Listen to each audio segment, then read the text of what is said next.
G'day. I'm not 100% confident about my service here, so I apologise in advance if the stream dies.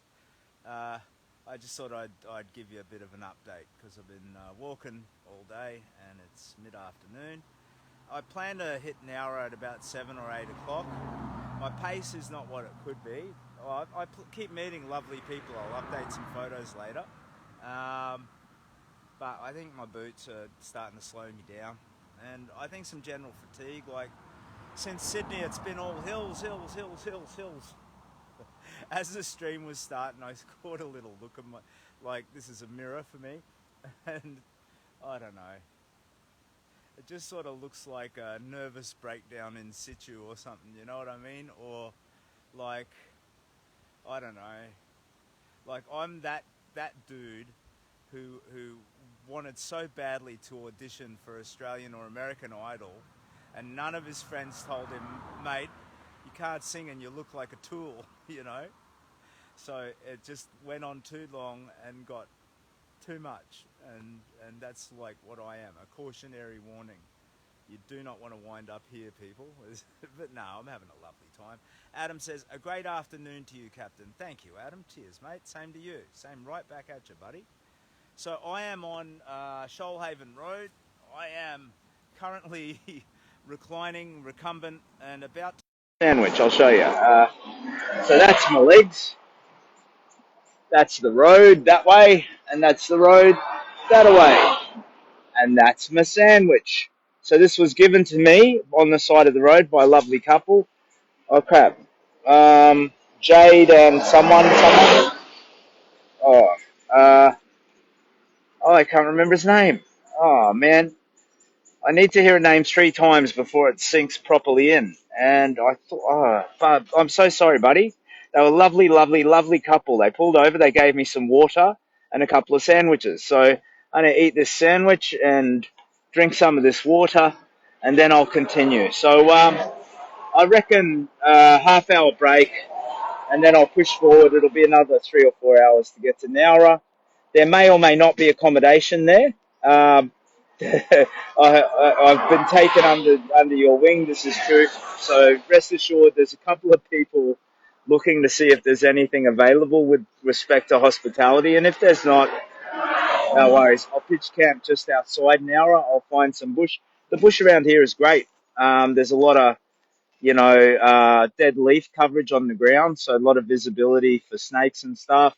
The mozzies and bugs are somewhat annoying, but I got my Bushmans, and there's not like fire damage to the growth. A lot of the trees are strong, so you don't have to worry about, a storm and branches coming crashing down on you. So it's a low hazard camping sort of environment. Yeah. So if I need to do another rough sleep tonight, no worries at all. But my hope is that these people scouting it out might be able to find a provider who's willing to donate a couple of days of accommodation. I'd like to spend a full day tomorrow in Nowra as like a recovery and resupply day. Let my boots catch up to me. Let this sleeping bag catch up to me. And I think like I've done a little bit of damage to my legs. It'd be nice to let them heal up a little. So I've just sort of stretched myself getting through Sydney. And I reckon it'd be prudent and wise to have a little bit of a, repower before I push down for the Victorian border and Melbourne.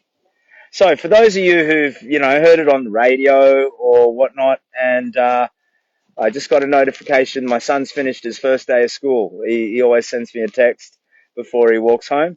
Yay, Spenny, good on ya. I'm walking from Brisbane to Melbourne for a charity called the Kids Cancer Project. And Rowie asks, so you're looking for accommodation in Nowra? Well, yeah, I'm looking to take a rest day in Nowra, possibly. If it can't happen, no worries, I'll just push through. Oh, you bloody mozzies. Phil says, I have you accommodation in Ulladulla. Please send me a message. Okay, mate. Sorry, Phil, you've been watching since the practice walks, haven't you, mate? I owe you a beer.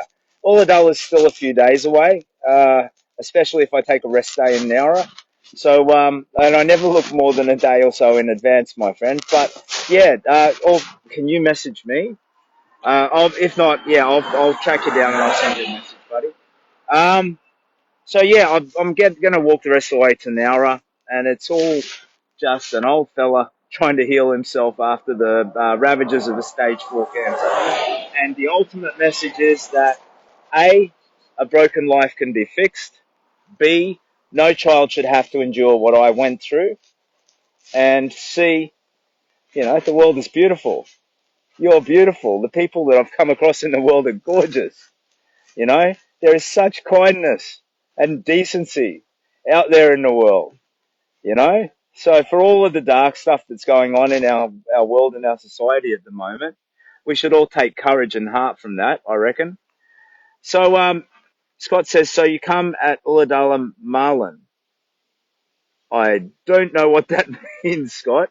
I am definitely going to pass through Ulladulla, and I'm going to go to the pub there because there's a couple of people in Ulladulla who I owe beers to. Oh, the Marlin Hotel in Ulladulla is going to look after you. I'll see them this afternoon. Well, lovely. Well, maybe we can share some beers there, buddy. I'm sorry, I can't tell you the exact day I'll get there. I reckon so tonight, Nowra, and if there's a possibility of staying and laying over in Nowra, I will. So it would be tomorrow, Nowra as well. I think Ulladulla is about 80k from there. So then it's potentially one day, and the second night I arrive in Ulladulla, or the following morning if I'm going a bit slow. If I've got my new boots, I'd like to think I could churn out 40 plus a day, but we'll see. So let me just check back on the comments. I've missed a couple. And yes, so the Marlin at Ulladulla, I will be there. Someone has offered you accommodation on your Gerringong post. Really? Okay. I sometimes fall dramatically behind on the comments. I always look at messages first and answer them as quick as I can. But if there's comments, I can sometimes be even a day behind depending on what's going on. Nathan Manley Eagle says, hope you enjoyed your sandwich, mate. Let me know if you need more. So Nathan's your name. Okay, I remember Jade, buddy, and I'm sorry I spotted on your name because I was giving you a shout out before to thank you. I'm just eating the second sandwich now, my friend. I am absolutely indebted, and delighted, that means. So I was going to say indebted and delighted, and I invented a new word, indicted. Well, indictment you can get from, a legal term, I suppose. Anyway, yeah, I'm delighted, mate, by your kindness. Thank you. And I'm full as a goog. I've had a big, beautiful breakfast and now a big, beautiful morning and afternoon tea with these lovely, nourishing sandwiches. It's chicken, beetroot, cheese, and lettuce. So, yeah, I feel like, I don't know. I couldn't relate it to anything. It is so weird to set out on a quest and then you think you're going to be all alone and in an ordeal and in the toil of it, and you are for days and days. You are, but then you have people pulling up on the road, just feeding you, watering you, and looking after you. It's gorgeous. Tony Miles says, "Great what you are doing. You're doing well." Well, thank you, Tony. Bloody mosquitoes! Stop eating me, you dirty mosquitoes!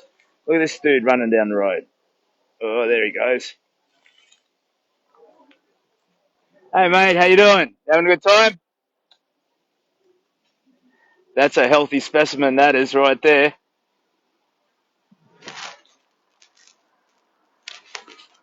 If I favoured the company of gentlemen, I'd give that dude a whistle. I enjoy the company of gentlemen, but not in a romantic context. Yeah. Oh, I should whistle anyway. I can't whistle. I've never been able to whistle. I just don't have the trick of it. So there's certain things that you can and can't do, like bending your fingers back. That thing where you can curl the tongue. I got that skill. Patting the head and rubbing the tummy simultaneously. I can do that, but I cannot whistle. That's the best I can do. So that dude jogging past, he's not going to hear that. He's long gone. I wonder if I could jog now, tired, sore, and fatigued with the pack on. You know what? I think I could. for a while at least. Dodgy boots though. All right. Well, anyway, so I'm off to Nowra. I'm going to take another 15, 20 minutes here, gobble down this sandwich, and then continue. So I'll get to Nowra in the late evening. If I've got a place to stay, I'll power through into Nowra and get to that accommodation. If I don't, I'll stop short of Nowra and pitch camp in the bush outside town and flow through in the morning, have a bit of brekkie and do a bit of resupply, and then continue on for Ulladulla. My boots and a lightweight sleeping bag are apparently on the way to me. So that's great. And that's thanks to the kindness of the people at Valhalla Outdoors and Tactical in Brisbane. So they've sent me some replacement boots, which is lovely. And my good friend Helen, who's an oncology mum, who I met all these months ago, she's arranged for a sleeping bag, which is just lovely. Kelso says, after I quit smoking 4 years ago and had a lung operation, after I healed, it took a while when I was able to whistle again. Okay, well, there you go, lung capacity. I think I've got really good lung capacity. I just don't have the knack of it with the shape of the lips and all of that sort of stuff. Anyway, I'm more the type to be whistled at than whistled. You know, look at me. Ugh. Actually, I was doing a practice walk through Brisbane, and I got whistled at by construction workers, which I thought was pretty good. I did them a little sexy dance when they got whistled at. So I've never understood the whole being offended by attention. It's like having a stalker. People don't want stalkers. They're like, I don't want a stalker. That's creepy. Leave me alone. Get out of those bushes, you bloody stalker. But me, I'll take them all. Thanks. You don't want your stalker? Send them my way. It's creepy, maybe, but it's also very, very flattering. You know. Kelso says I only half one, and I only have 1.5 lungs. Oh, jeez, Kelso. Oh, well, that's a bummer. As long as it doesn't too dramatically hinder your quality of life, I suppose. And you are still alive, which is great. And you gave up smoking. Good on you. I've never smoked in my life, but I understand it's a very, very difficult habit to quit. So, you know, the people who can and have a certain, you know, respectable amount of willpower, my friend. Anyway, that's me, I think. I will check out, gobble my sandwich, and get moving. Jack Ellis is watching. Yo, Jack Ellis, sitting on the trellis. You're one of the fellas who are my best friends. I don't know what the hell's wrong with me. I can't afford therapy, and I can't stop the weird behaviours. Sorry. And I just noticed there's still a sticker on my glasses. Scott says, all done post Ulladulla public notice board. I say come soon at Ulladulla. Well, yeah, I'm sorry, mate. I can only walk as fast as I can walk, buddy. But it's on the way, and I promise I'm going to get there. And, you know, if I didn't really need it, I wouldn't even be looking at this layover day at Nowra. I've only had one other rest day, and that was back at Coffs Harbour. And it was when I had my feet were just mincemeat from all the cyclonic storms walking in the rain. So I just desperately needed laundry and drying socks and healing feet. And the lovely Chelsea Motor Inn at Coffs Harbour. They put me up for 2 days. Yeah, represent. So thank you, Chelsea Motor Inn, again. The staff there were wonderful. And yeah, so Coffs Harbour was my last rest day. So that was quite some time ago. And I think I'll benefit from it.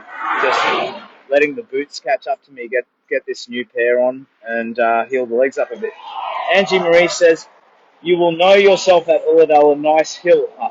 Oh, is there a big hill? I know there's a great dividing range, and that somewhere the roads are going to get really hilly winding into that. That's fine. If I've got my new boots by then, I will. I'll be good. Kelso says that's just an old Kelso ramble. Well, there you go. Birds of a feather, Kelso. You and me, my friend. You know, home of the old ramble. Well, thank you, everybody, for your kindness, your attention, your interest. It's Captain Australia's Big Walk for the Kids Cancer Project.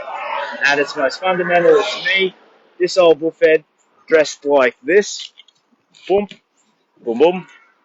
There we go. Oh, yeah, Captain Australia represent. Got my kangaroos on my head, dressed like that. I walk from Brisbane, and I have walked from Brisbane to Melbourne. So we're currently headed for Nowra. So we've come a long way, and it's day 44. My beard's darkening. I'm getting younger. So I'm reversing, in addition to helping the charity, hey Sally Brown, in addition to helping the charity, I'm reversing the ravages of cancer in my own life in every dimension that I'm able to. Physically, through ordeal, trial, carrying this horrible heavy bag, which is no longer horrible, I love it. Carrying my beloved heavy bag every day, walking every day, rebuilding myself mentally through the same sort of ordeal, emotionally through dealing with and processing past grief and pain that I've failed to process before, and spiritually by being near the ocean and clouds and nature and wonderful, wonderful people and experiencing these waves of kindness. So I'm rebuilding myself, healing myself, and that's great. But at its core, it's about a charity called the Kids Cancer Project. If you look at the sticky post, you will find a link to a donation page, and if you are so inclined, you could donate to that worthy charity.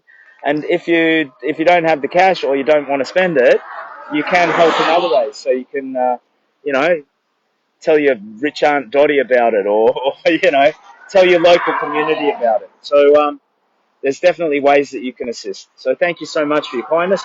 Dominic Barkle. Love the name, Dominic Barkle. Says, hey. Captain Australia says, hey, back at you, Dominic Barkle. Yeah, pleased to meet you. You're very welcome here. Haven't seen your name before. So if you've newly arrived, Captain Australia's Big Walk for the Kids Cancer Project. Walking from Brisbane to Melbourne. Not mental or not completely mental. So I'm going to eat my sandwich.